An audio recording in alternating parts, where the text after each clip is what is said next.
کبھی مایوس نہ ہونا اللہ سے کہ میں اتنے گناہ کرتا ہوں، اللہ کیسے معاف کرے گا؟ اللہ بڑا کرے گا۔ اللہ تھانے دار نہیں ہے، مہربان ہے، دوست ہے۔ اللہ کو دکھڑے سناؤ، یا اللہ میرے ساتھ یہ ہو رہا ہے تو کچھ کر دینا۔ اللہ سے لاڈ کرو جیسے ماں سے لاڈ کرتے ہو۔ اللہ تو پیار کی چیز ہے نا کہ ڈرنے کی، ہاں ڈرنا ہے اپنے گناہوں کی وجہ سے، لیکن پیار غالب ہو، محبت غالب ہو۔ وہ نہیں تھا کہ چرواہا موسیٰ علیہ السلام نے سنا، کہہ رہا اللہ سیاں تو آویں آ، تیری جوہاں کڈاں، تین تیل لاواں، تین کنگھی کراں، تین روٹی کھواواں، تین دودھ پواواں۔ یہ اللہ سے باتیں کر رہا۔ تو موسیٰ علیہ السلام نے اس کو بدبخت یہ کیا کہہ رہا ہے؟ کہہ رہا ہے یا اللہ تو میرے پاس آ، میں تمہیں تیل لگاؤں، تیری جوہیں نکالوں، تیری کنگھی کروں، تجھے بکری کا دودھ پلاؤں۔ تو وہ تو بیچارہ ڈر کے رونے بیٹھ گیا۔ جب موسیٰ علیہ السلام طور پر آئے تو موسیٰ علیہ السلام سے اللہ نے کہا موسیٰ تو نے تو میرا یار ہی مجھ سے دور کر دی، مجھے تو اس کی باتیں بڑی اچھی لگتی تھی، تو نے یہ کیا، جا اس کو خوش کر کے جیسے ناراض کر کے آئے۔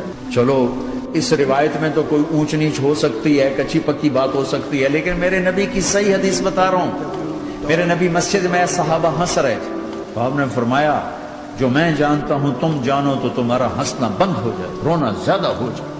تو سب صحابہ نے زارو قطار رونا شروع کر دیا۔ آپ یہ کہہ کر واپس مڑے، دروازے تک نہیں پہنچے تھے کہ جبریل آ گئے کہ میرے محبوب تو نے میرے بندوں کو اتنا زیادہ ڈرا دیا مجھ سے، جا واپس جا، جیسے رولایا ہے ایسے ہی ہنسا کے آ۔ اللہ پاک تو ہمارے مالک خالق، ہمارے مہربان ہیں۔ اللہ کو نہیں سنائیں گے تو کس کو سنائیں گے؟ تو جب کبھی توبہ ٹوٹ جائے اللہ کے واسطے مایوس نہ ہونا، پھر کر لینا، پھر کر لینا، پھر کر لینا، پتہ نہیں کون سی توبہ پکی ہو جائے، پتہ نہیں کون سی توبہ پکی ہو جائے۔ تبلیغ معلوماتی محنت نہیں ہے، تبلیغ صفات کو سیکھنے کی محنت۔ علم کو سیکھنے کے لیے مدرسے ہیں، علماء ہیں، تبلیغ تو صفات کو سیکھنے کی محنت۔ ایمان کسنا بنا۔ میں جب واپس آیا تو میں بیٹھا تھا مسجد میں، تو ایک شخص نے پوچھا آپ کہاں گئے تھے، کتنا سفر تھا؟ میں نے بتایا۔ میں نے کہا آپ نے کیا سیکھا؟ وہ نے مجھ سے کہا آپ نے کیا سیکھا؟ میں نے کہا میں نے اپنی مرضی کے خلاف کرنا سیکھا۔ کہا ماشاءاللہ ماشاءاللہ، آپ نے بہت سیکھا، بہت سیکھا۔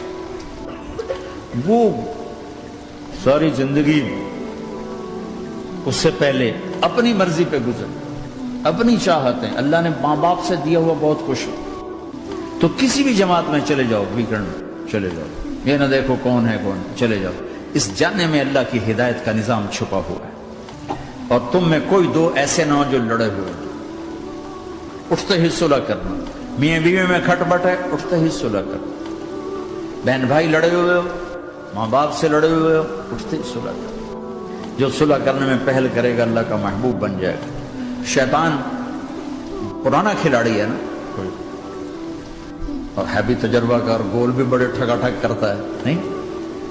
وہ روزانہ اپنی میٹنگ بلاتا ہے، میٹنگ، ہاں بھائی کیا کیا؟ تو کہتے ہیں جی زنا کرایا، تو ایسے بیٹھا رہتا ہے، یوں سر جھکا کر۔ وہ چوری کرائی، نماز نہیں پڑھنے دی، جوا کھلایا، یوں کرتا۔ ایک لنگڑا بھیڑتو شیطان پیچھے سے کہتا ہے جی میاں بیوی کو لڑا، او شاباش، کام تو کر کے آیا ہے۔ میاں بیوی کو لڑائے گا، آجا آگے آجا آگے آجا آگے آجا، اس کو بلا کر گلے لگاتا ہے، پھر یہاں اپنے پاس بٹھاتا ہے۔ وہ بدبخت تو یہ ہے اصل کام۔ شرابی کی شراب اس کی ذات تک، میاں بیوی کی لڑائی، نسلیں برباد، خاندان برباد، اولاد برباد۔ تو آپس کا معاشرہ بناؤ، اسلامی معاشرہ بناؤ، محبت والا، درگزر والا، ایک دوسرے کی تعریف کرو، ایک دوسرے کو گفٹ دو، ہدیہ دو۔ میرے نبی نے فرمایا جب کوئی سفر سے واپس آئے تو بیوی کے لیے ضرور تحفہ لے کر آئے، اور کچھ نہ ملے تو کوئی پتھر ہی لے کر آئے، مارا واسطے نہیں، گفٹ واسطے۔ اور بیوی سے اللہ کے نبی نے کہا جو بیوی اپنے خامند کو ویلکم کرتی ہے دروازے پر خوشی کے ساتھ، تو اس کو اللہ کی راہ میں جہاد کرنے والے کا آدھا اجر ملتا ہے۔ صرف مسکرا کے دیکھ، اندر بڑھو تو منہ تے 12 بجے منتے، اپنے تو 24 بج جاندے۔ کبھی بیوی خامند کو تانا نہ دے، خامند بیوی کو تانا نہ دے، پیار محبت کے انداز میں بات کرو جو دلوں میں۔ اولاد کو بھی ایسی ڈانٹ ڈپٹ، جہاں تو ویسی ڈانٹ ڈپٹ نہیں ہے، لیکن میرے نبی کا طریقہ بھی ہے اللہ کو پاتے ہوئے جو سودا کرنا پڑے کر جاؤ۔ عبداللہ بن حذیفہ کو رومیوں نے پکڑ لیا، صحابی ہیں، ان کو آگ میں ڈالنے لگے تو وہ رو پڑے، تو لوگوں نے رومی بادشاہ سے کہا کہ یہ رو پڑا ہے، ڈر گیا ہے، ان کا لے آؤ، میرے پاس لے آؤ۔ ان کو واپس لائے تو رومن بادشاہ نے پوچھا کیوں روئے ہو، موت سے ڈر گئے ہو؟ کہنے لگے موت تو ہمارے لیے سب سے بڑا تحفہ ہوتا ہے، میں اپنی بے بسی پہ رویا ہوں۔ کہ کیا بے بسی ہے؟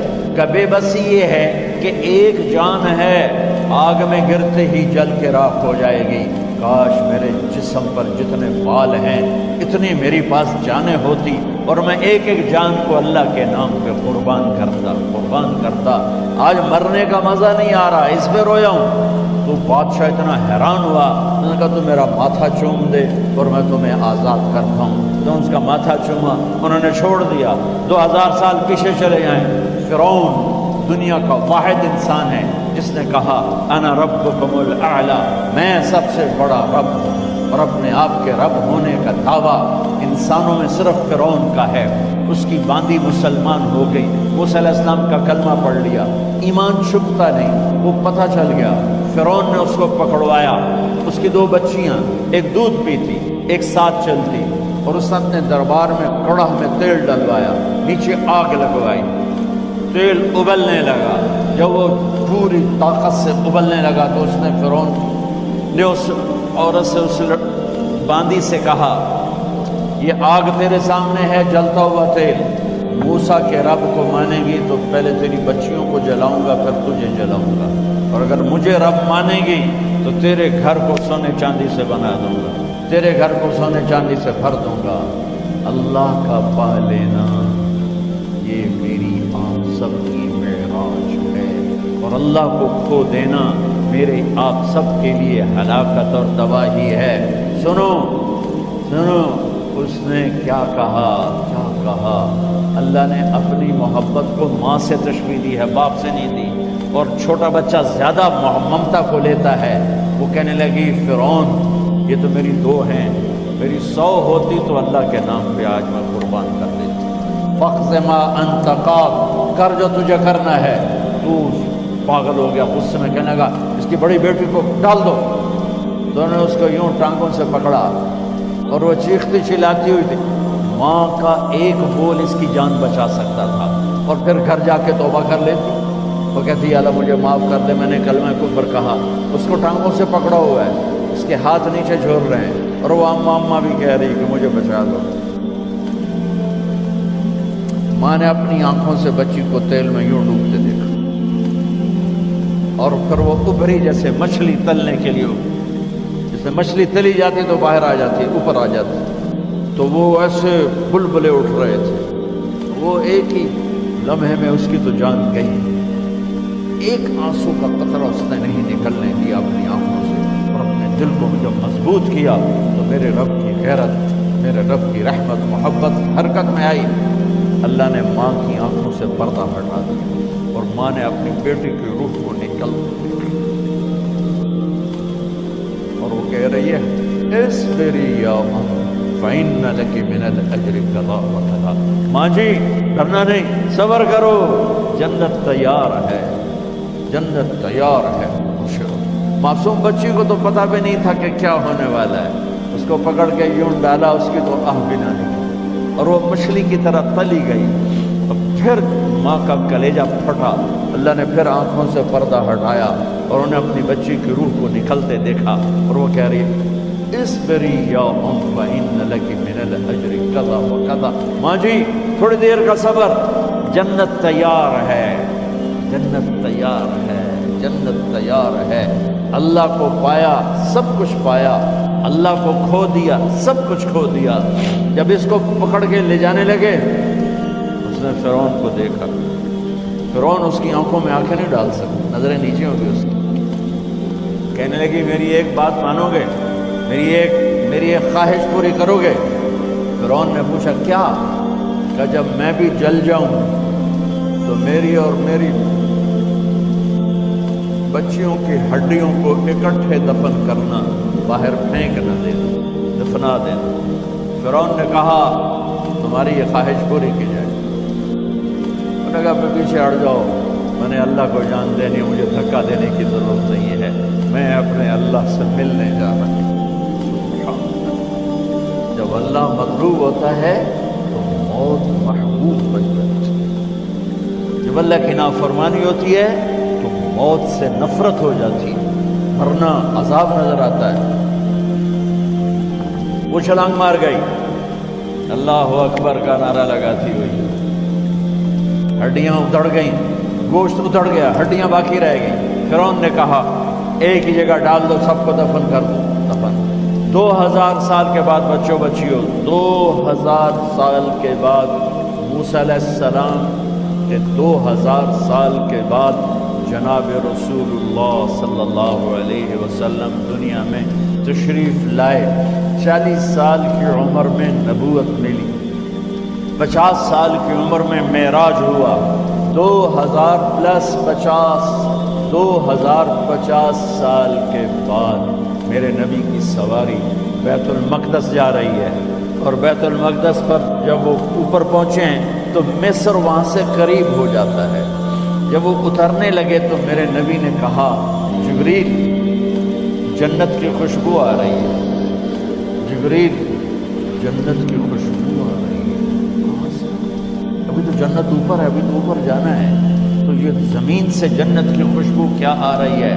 تو جبریل نے عرض کیا رسول اللہ فرعون کی ایک بانی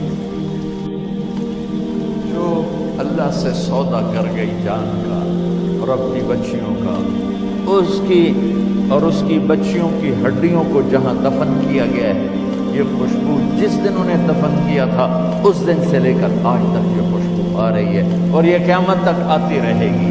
اللہ اپنے نام پہ قربان ہونے والوں کی یوں قیمت لگاتا ہے، پہلے اپنی منزل طے کرو، پہلے اپنی منزل طے کرو، پہلے اپنی منزل طے کرو کہ مجھے اپنی زندگی کی سے لینا کیا ہے، مجھے اللہ کو پانا ہے، مجھے اللہ کو پانا ہے۔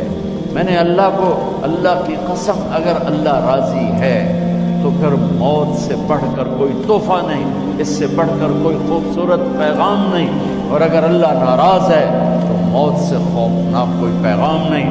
عمر بن عبدالعزیز 3 بر اعظم پر حکومت کی، عمر بن عبدالعزیز، بنو امیہ،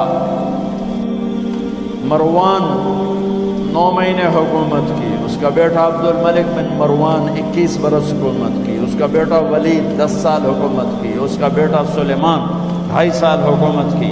اسی تخت پر بیٹھے عمر بن عبدالعزیز۔ پہلے